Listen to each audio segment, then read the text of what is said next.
Selamat pagi teman-teman. Sebelum ibadah sekolah minggu dimulai, kita siap-siap dulu yuk. Pertama-tama kita mandi dulu ya, biar gak ngantuk, segar, dan rapi. Terus kita jangan lupa sarapan juga ya, supaya waktu ibadah nanti kita tidak lapar dan bersemangat. Setelah itu kita pakai pakaian yang nyaman, rapi, dan sopan ya. Contohnya seperti ini. Keren kan? Saat pujian sedang berlangsung, mari kita fokus. Jangan lupa ikut bernyanyi dan ikuti gerakannya ya. Pada waktu guru-guru memberitakan firman Tuhan, mari kita fokus dan duduk yang rapi ya, supaya kita semua bisa semakin mengenal dan sayang sama Tuhan Yesus.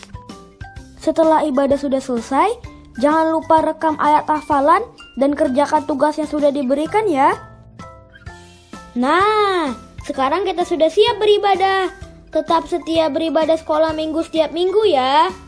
God bless you all, teman-teman.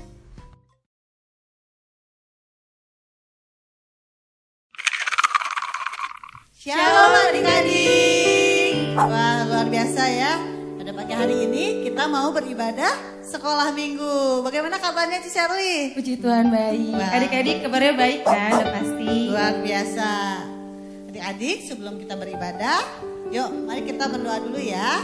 Adik-adik duduk yang manis, lipat tangan, tutup mata. Yuk kita berdoa. Tuhan Yesus, terima kasih kalau pagi hari ini kami masih diberikan kesempatan untuk memuji, menyembah Tuhan. Kami mau Tuhan Yesus mengikuti ibadah sekolah minggu dengan baik. Tuhan Yesus, pimpin kami dari awal hingga akhir ibadah kami. Terima kasih untuk berkat yang Tuhan Yesus berikan kepada keluarga kami, kepada orang tua kami. Haleluya, amin. Haleluya, adik-adik, kita sudah siap untuk memuji Tuhan ya. Adik-adik gak boleh ada yang diam, cuman ngeliatin aja. Semua harus bergerak ya. Kita mau menyembah Tuhan, kita mau bergerak memuji Tuhan ya. Kita adalah ciptaan Tuhan yang istimewa. Berarti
anak yang istimewa ya.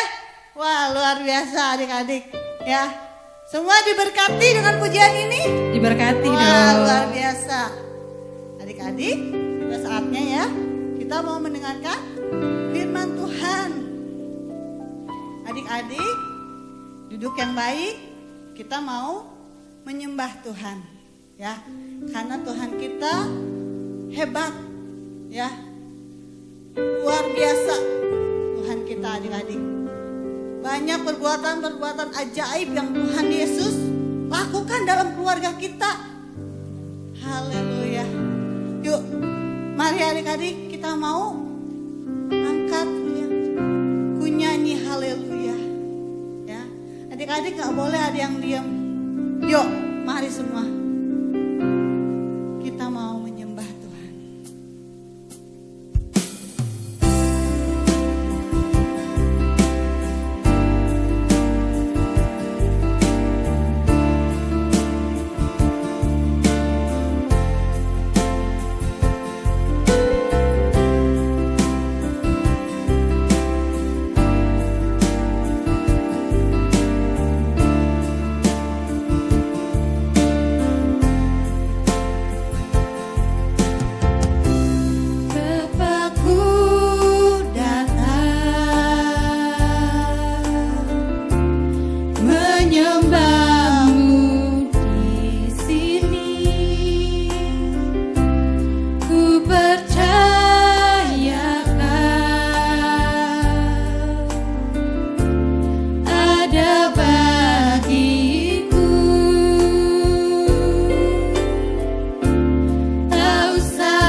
Selamat pagi adik-adik sekalian.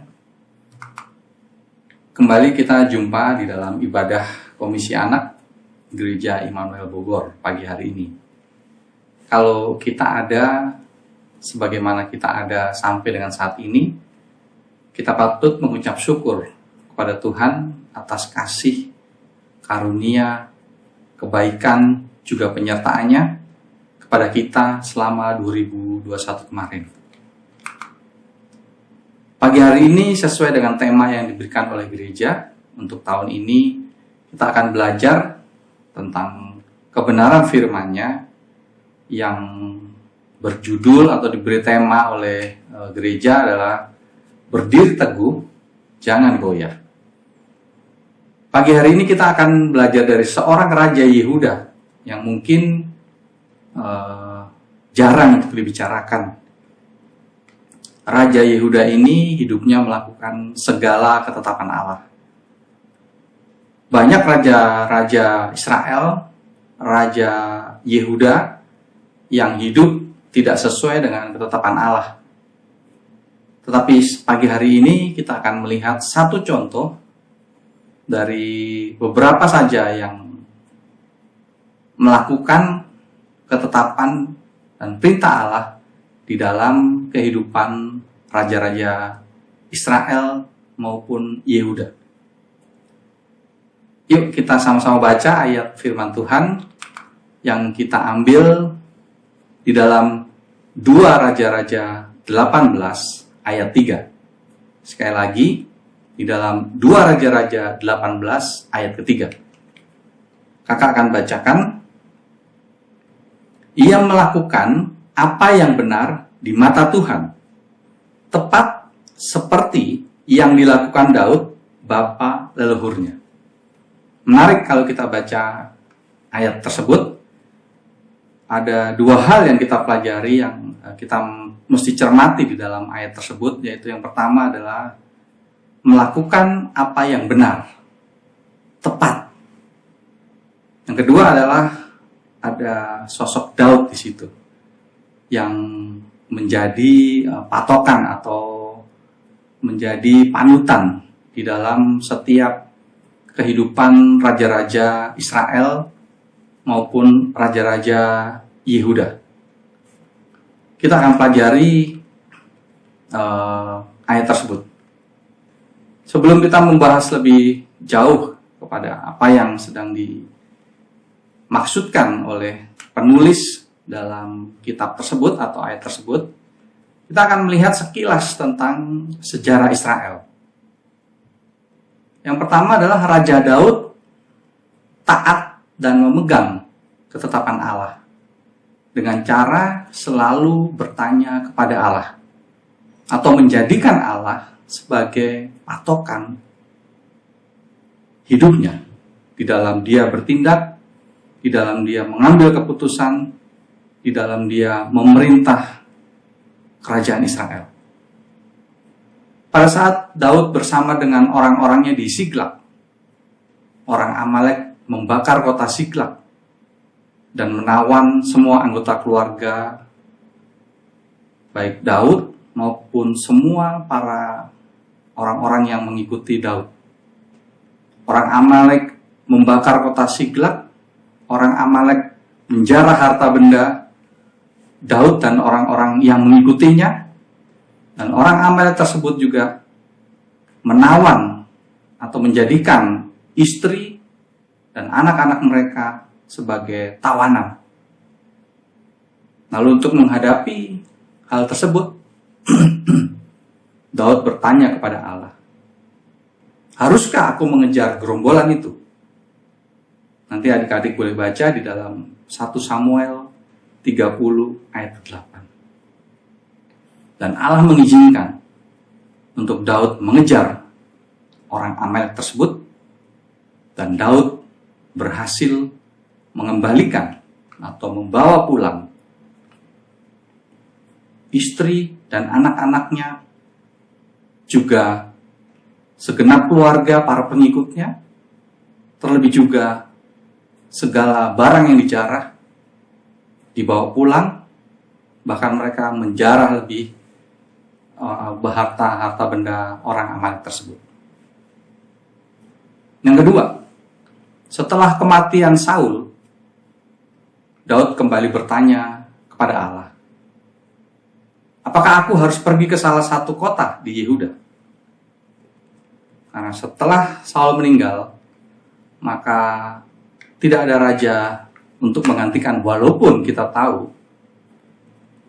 pada saat Daud masih muda, pada saat Daud waktu mengembalakan kambing domba ayahnya, Daud sudah diurapi menjadi raja oleh Samuel. Nanti adik-adik bisa baca di dalam 1 Samuel 16. Tapi pada saat Saul mati, Daud bertanya kepada Allah, harus pergikah aku ke satu kota di Yehuda? Dan Allah menjawab, untuk Daud pergi. Sehingga Allah selalu menyertai Daud dan selalu membuat apa yang dikerjakan oleh Daud berhasil. Selanjutnya, pada saat Daud pergi ke Yehuda, para tua-tua Israel datang kepada Daud dan mengurapi Daud menjadi raja. Daud mampu mempersatukan umat Israel di tanah perjanjian. Kita bisa dapat baca di dalam 2 Samuel 5 ayat ketiga. Kakak akan bacakan. Maka datanglah semua tua-tua Israel menghadap raja di Hebron. Lalu Raja Daud mengadakan perjanjian dengan mereka di Hebron di hadapan Tuhan. Kemudian mereka mengurapi Daud menjadi raja atas Israel. Daud mampu mempersatukan umat Israel, kerajaan utara dan kerajaan selatan. Dan Daud menjadi raja atas seluruh Israel selama 40 tahun. 33 tahun Daud memerintah seluruh Israel dan Yehuda. 7 tahun setengah Daud memerintah di Hebron. Jadi 40 tahun Daud memerintah atas seluruh Israel. Sehingga Daud dapat menjadi contoh dan dijadikan patokan hidup bagi raja-raja Israel. Selain dari Allah sendiri yang menyatakan bahwa perilaku Daud, kelakuan Daud adalah dijadikan contoh bagi setiap raja Israel. Karena Allah sendiri yang berkata. Sebagai contoh kita akan baca di dalam 1 Raja 9. 1 Raja 9 ayat keempat. Mengenai engkau, jika engkau hidup di hadapanku, sama seperti Daud ayahmu, dengan tulus hati dan dengan benar, dan berbuat sesuai dengan segala yang kuperintahkan kepadamu. Artinya Allah sendiri mengakui bagaimana kehidupan dari Daud. Dan Allah memuji kehidupan Daud dan dijadikan patokan bagi setiap raja-raja Israel. Kita bisa baca juga di dalam 2 Raja 14 ayat ketiga. 2 Raja 14 ayat yang ketiga.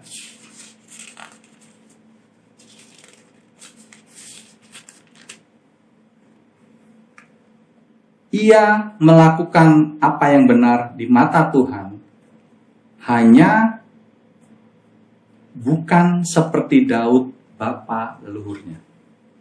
Artinya Daud dijadikan sebagai patokan bagi kehidupan raja-raja di Israel. Tetapi ketidaktaatan Israel menjadikan bangsa Israel terpecah. Allah mengoyakkan Israel. Nanti adik-adik bisa baca di dalam 1 Raja 11 ayat 31 sampai 32. Allah membagi Israel menjadi 2 kerajaan. 10 di kerajaan utara atau yang kita sebut dengan Israel, dan 2 di kerajaan selatan atau yang kita sebut dengan Yehuda. Bahkan Alkitab mencatat di dalam 2 Raja 10 ayat 32 dikatakan bahwa Allah menggunting wilayah Israel. Kakak akan bacakan 2 Raja 10 ayat 32.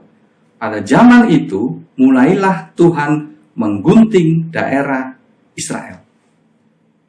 Artinya karena ketidaktaatan Israel, karena raja-raja mereka membawa umatnya berbalik dari Allah dan menyembah Baal, maka Allah menggunting wilayah Israel.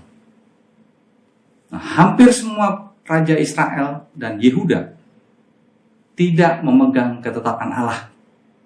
Bahkan mereka menyembah berhala, dan hanya sedikit yang melakukan yang benar di mata Tuhan. Tetapi ada hal yang tidak mereka lakukan, yaitu mereka tidak menjauhkan diri, menjauhkan bukit pengorbanan, yaitu Raja Amasya sebagai contoh. Yang tadi sempat kita baca, yaitu di dalam 2 Raja 14 ayat yang ketiga. 2 Raja 14 ayat yang ketiga, kita akan bacakan. Ia, yaitu Amasya, melakukan apa yang benar di mata Tuhan hanya bukan seperti Daud, bapa leluhurnya. Ia berbuat tepat seperti yang diperbuat Yoas, ayahnya. Namun demikian, bukit-bukit pengorbanan tidaklah dijauhkan. Yang kedua contoh adalah Yotam. 2 Raja 15 ayat 34. Kakak akan bacakan. Ia, dalam hal ini Yotam, melakukan apa yang benar di mata Tuhan, tepat seperti yang dilakukan Uzia ayahnya. Namun demikian, bukit-bukit pengorbanan tidaklah dijauhkan. Artinya, berbuat benar hanya bukit penyembahan, bukit-bukit kepada Baal tidak diindahkannya. Tetapi ada satu contoh yang pagi hari ini kita pelajari, yaitu Hizkia. Hizkia melakukan apa yang benar di mata Tuhan seperti Daud leluhurnya. Kakak akan bacakan di dalam 2 Raja 18 ayat ketiga. Ia, dalam hal ini Hizkia, melakukan apa yang benar di mata Tuhan, tepat seperti yang dilakukan Daud bapa leluhurnya. Hizkia melakukan apa yang benar di mata Tuhan, tepat seperti Daud leluhurnya. Yang kedua, Hizkia menjauhkan bukit pengorbanan, meremukkan tugu-tugu berhala. Kita bisa baca di dalam 2 Raja 18 ayat 4. Kakak akan bacakan. Dialah yang menjauhkan, dialah dalam hari ini adalah Hizkia. Dialah yang menjauhkan bukit-bukit pengorbanan dan yang meremukkan tugu-tugu berhala dan yang menebang tiang-tiang berhala dan yang menghancurkan ular tembaga yang dibuat Musa. Sebab sampai pada masa itu orang Israel memang masih membakar korban bagi ular itu yang semuanya disebut Nehustan, yang namanya disebut Nehustan. Yang ketiga, Hizkia percaya dan berpaut pada Allah saja. Di dalam 2 Raja 18, 5-6. Nanti adik-adik bisa baca di rumah. Oleh sebab itu, Allah menyertai Hizkia dan menjadikan berhasil untuk setiap yang dilakukan dan memberikan kemenangan.